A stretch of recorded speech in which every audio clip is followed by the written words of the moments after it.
வேணாம் இழுக்காத, டக்குன்னு ஒடிஞ்சிக்கும். முருங்கை மரமும் இந்த நெல்லி மரமும் சீக்கிரம் ஒடிஞ்சிக்கும். நம்ம பார்த்து தான் காய் பறிக்கணும். ஹாய் ஃப்ரெண்ட்ஸ் அண்ட் ரிலேட்டிவ்ஸ், இப்போ வந்து வெயில் காலம் ஸ்டார்ட் ஆகிடுச்சு. இந்த வெயில் காலத்தில் நம்ம நிறைய இளநீர் ஜூஸ் இதெல்லாம் குடிக்கணும். இப்போ நம்ம மரத்தில் ஒரு சின்ன மரம் தான், இதில் வந்து நெல்லி காய்ச்சிருக்கு. இது நாட்டு நெல்லி, சின்ன சின்னதாக தான் இருக்கும், ஆனால் ரொம்ப ரொம்ப நல்லது. இந்த நெல்லிக்காயினுடைய பெனிஃபிட்ஸ் எல்லாருக்குமே தெரியும், எவ்வளோ நல்லதுங்கிறது. இதை நம்ம வேஸ்ட் பண்ணக்கூடாது, அப்படியே சாப்பிட்ணுன்னா புளிப்பாக இருக்கும், ரொம்ப புளிப்பாக இருக்கும். அதனால் என்ன பண்ணலான்னா ஜூஸ் போட்டு குடிக்கலாம், ஈஸியாக வந்து குடிச்சிடலாம். இதை எப்படி ஜூஸ் போடுறதுங்கிறத இந்த வீடியோவில் பார்க்கலாம். இங்கே பாருங்கள், மேலெல்லாம் வந்து நல்லா காய் காய்ச்சிருக்கு. இதுக்கு இந்த மரத்துக்கு வந்து ரொம்ப தண்ணியே தேவையில்லை, லைட்டாக கொஞ்சமாக தண்ணி இருக்கிற இடத்துல வச்சா கூட நல்லா வளர்ந்து வந்துடும். இதை ரொம்பலாம் நம்ம கேர் பண்ணிக்கவே தேவையில்லை, ஈஸியாக வந்துடும், வச்சிட்டோம்னா போதும். அப்படி தான் நான் இந்த மரத்தை வச்சேன். அதுவும் பாருங்கள், கீழே வந்து ஒரே பாறை, சுற்றி பாறை, நல்லா வந்து வெயில் அடிக்கிற இடம் இருந்தாலும் வந்து இந்த மரம் வந்து நல்லாவே வளர்ந்து வந்துருச்சு. இது நான் எதுவுமே கேர் பண்ணிக்கல, வச்சுட்டு கொஞ்ச நாளைக்கு அந்த செடி கொஞ்சம் தளைஞ்சு வர வரைக்கும் தண்ணி விட்டேன், அவ்வளோதான், நல்லாவே வளர்ந்து வந்துருச்சு. நீங்களும் இந்த மாதிரி கொஞ்சமாக இடம் இருந்தால் கூட வச்சுருங்க, நல்லா எப்போவுமே காய் இருக்கும். இந்த காய் நல்லா நம்ம எடுத்துகிட்டு வந்து கழுவிட்டு மிக்சியில் போட்டு அடித்து அப்படியே நம்ம ஜூஸாக குடிக்கலாம். இந்த இதெல்லாம் எடுத்துடலாம். இந்த நெல்லிக்காய் டெய்லிக்கு 1-2 சாப்பிட்டாலே அவ்வளோ நல்லது, இது எல்லாருக்குமே தெரியும். இதில் நிறையா நோய் எதிர்ப்பு சக்தி இருக்குது, விட்டமின் சி நிறையா இருக்குது. கொரோனா டைம்லேயே இந்த மாதிரி நெல்லிக்காயெல்லாம் நிறையா சாப்பிட சொல்லியிருக்காங்க, டாக்டர்ஸ்லாம் சொல்லியிருப்பாங்க.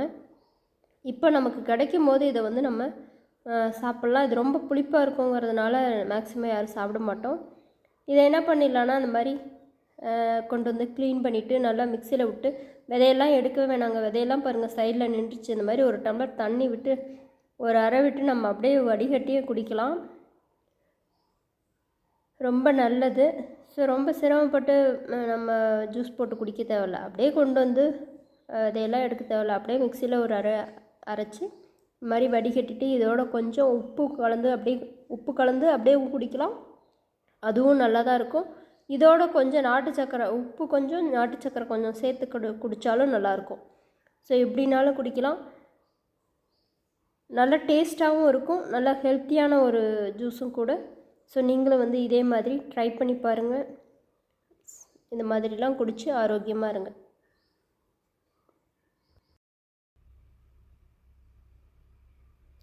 நல்லா புழிஞ்சு எடுத்தால் இதனுடைய சக்கை மட்டும்தான் இருக்கும், அதனுடைய ஜூஸ் எல்லாமே வந்து நமக்கு வந்து வந்துடும்.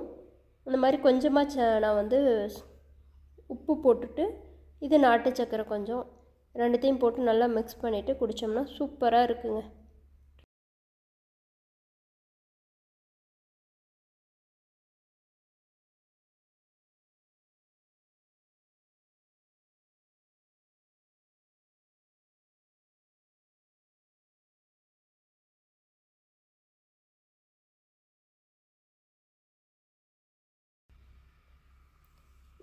நான் பாதி ஜூஸ் தான் வடிகட்டி நாட்டு சக்கரை போட்டு கலந்து எடுத்துகிட்டு வந்தேன், மீதியை வந்து நான் வடிகட்டி குடிச்சிருவேன். இவங்க தோட்டத்தில் இருக்காங்க, அதனால் இங்கே எடுத்துகிட்டு வந்து குடிச்சிட்டு போயிடலாம் ஃபஸ்ட்டுன்ட்டு எடுத்துகிட்டு வந்துட்டேன்.